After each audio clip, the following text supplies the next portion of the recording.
on the Terry thing, it stinks that Terry is out again.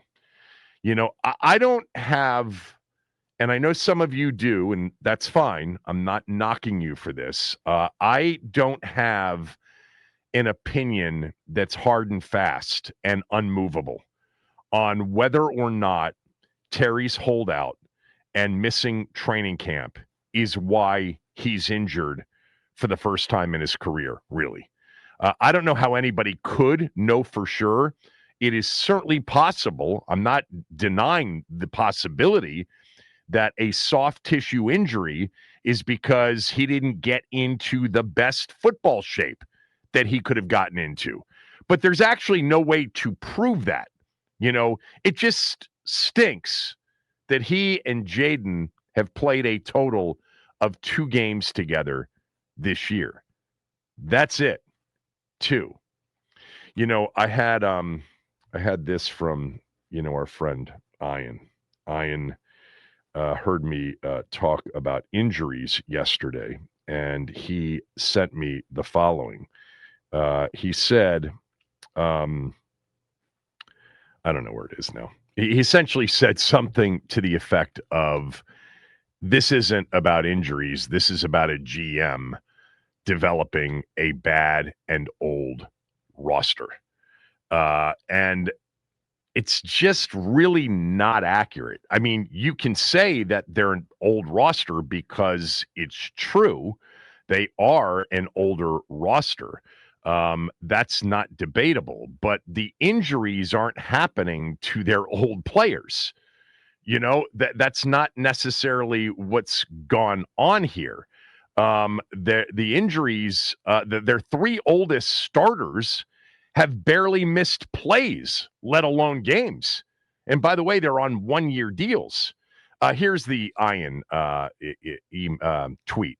Blaming injuries when the overrated GM signed old and injury-prone players is the height of foolishness. Everyone knew this was a bad idea. Eckler, Debo, Noah B., Von Miller, etc. The most idiotic of plans this season by GM and head coach. They got organizationally arrogant from 2024. The irony of that is that, he wanted to overpay a 30-year-old wide receiver, soon to be 30, and wanted to pay him until he was 34. Wanted to overpay him until he was 34. But again, like their 3 oldest starters, okay, Bobby Wagner, Von Miller, and Zach Ertz, they haven't missed any time. They've been Iron Men for this team this year. But anyway, look, the bottom line with this is that injuries are, of course, a major part of why they are 3-5. You have to be a knuckle dragging mouth breather to next man up, no excuses. I get it. I get that sometimes that is the right answer. But if you've watched the NFL for more than a minute, and this isn't your first year watching sports or the NFL, you know what injuries are. They're not an excuse. They are reasons every single year why teams have bad seasons, or if they stay healthy, have good seasons. Injuries are number 2 behind the quarterback position. Like if you have the quarterback and he's really, really good and he's a franchise quarterback, however you want to define that, that's the most important thing to having a winning season. Number 2 is health. Not predictable before the year starts, even if you do have the oldest roster in the league. Okay, again, their 3 oldest players have been Iron Men for them. You want to throw in Tressway? He hasn't missed any time. Has he? I don't think he has. Their oldest player is their 3rd-string quarterback, Josh Johnson. That kind of skews the average age. It moves it up a bit because he's 39 going on 40. But Debo, you knew, had an injury history, but you didn't risk much bringing in Debo. And by the way, he's been a valuable addition so far. We'll see how it holds up over 17 because 8 is, not the sample size you're looking for. You want to know what happened over 17 when you traded for Debo Samuel.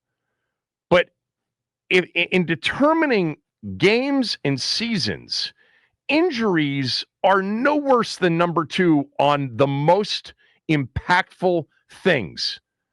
They just are. Every single year, we know the healthy teams win more games and the injured teams lose more games. Unless you have like an elite quarterback. That's number 1. There was a year in which Green Bay got really banged up. Their offensive line was in tatters, but Aaron Rodgers was elite, and they ended up winning 12, 13 games, went to the playoffs, etc. But more times than not, we all know the injured teams, like San Francisco last year being the most injured team in the league, and by the way, one of the most talented teams in the league, they have a terrible season. Last year, Washington had great quarterback play and stayed healthy. They had a great season. This year, 8 games into the season, injuries are number 1 on the list as to why this team is 3-5. It's not because their roster is old. Their oldest players haven't been injured, okay? They haven't. Von Miller hasn't been injured. Zach Ertz and Bobby Wagner haven't been injured. They've been out there every single game and every available play, unless I'm missing something. Beyond, by the way, that Washington's been a very injured team, it's more than that with this particular injury situation. It's that their best players have been injured. Their starting quarterbacks missed 3 games. Their number 1 wide receiver, and many of you would say the second best player on the team, is going to miss his 5th game this Sunday. Your best defensive player this year, Dorrance Armstrong, has basically missed 2 games already because he got hurt very early in the Dallas game. And when all is said and done, he'll miss 11 games this year. Your best offensive lineman from last year missed the first 6 games this year. By the way, back to the defense, the other starting defensive end who you brought in because you needed to get bigger and stronger on the edge, Dietrich Wise is not an old man at 30, 31 years old for that position. He's going to miss 14 games when all is said and done. Your next best receivers, if Debo isn't your best, and we'll just, for the purposes of this conversation, so I don't trigger anybody, let's say Debo's the second best receiver. He's missed a game, played injured in another. Yes, Debo was a risk bringing him in, but Debo's not old. Debo's in the prime of his career, should be. Noah Brown, third best, has missed 7 games already with another game he'll have to miss this coming week. Your most valuable running back going into the offseason was Austin Eckler. Now, you knew there was a risk with Eckler, but you knew you were a better team with him in the lineup last year versus this year. He's not on the old side of your, age, but he's older and he was injury prone last year and he got hurt. So you lost him. You lost your most valuable run blocking tight end in John Bates, hardly an old player. He's missed 2 games. And the safety you brought in to replace the other safety that played okay last year, Will Harris, is done for the year. And now Tunsil, who didn't practice yesterday, he might miss a game. I just gave you 11 to 12 starters who are relied upon to make major contributions that have missed games and in some cases are done for the year. I didn't even mention another 3, 4, 5 contributors who aren't starters, but contributors who have missed games or are out for the season. The point is, it's not just been a run of injuries, it's been a run of injuries to your best players. Now, the good news is your best player is practicing in full, is planning to practice in full all week. And so he's going to more likely than not play on Sunday night against Seattle. The bad news is he's not going to play with a full allotment of supporting cast players who are really good, Terry McLaurin being one of them, and who knows about Tunsil come Sunday night. I don't get the resistance to including injuries as part of an NFL conversation. That totally mystifies me. It's like, is this your first year watching football? Like, come on. This is a reality every year. These are the reasons. They're not excuses. They are legitimate reasons why a team goes 6-11 or a team goes 11-6. More often than not, the difference between 11-6 and 6-11 is injuries, health. That typically is the separator. And right now, Washington is having a 6-11 kind of injury season. Can they overcome it and overperform the injury situation? They can, because they have the number one determining factor in NFL seasons. They've got the quarterback. Now, the quarterback can't be injured anymore. He's going to have to play these final 9 games. Like, there's no margin for error here. He can't miss 2 more games. He really can't miss 1 more. You know, we can do the math. They've got 9 left. Somehow they got to win 7 of them. And they're not winning 7 of their final 9, especially the way they are laid out schedule-wise, without him healthy under center, in pistol, or in shotgun. Now, back to Terry for a moment. I really don't have a hard and fast, strong opinion on this, other than the one that I have expressed since the hold-in, hold-out, request for trade, the whole saga began. And that is, I believe the team is the least blamable for this, and Terry and his agent are the most deserving of the blame for him not being in camp much earlier. I've gone through this a million times. He was under contract. There was no requirement for Washington to offer him a contract extension. They did so because they like him, because they want him beyond 1 year. They want him for at least another 2 years.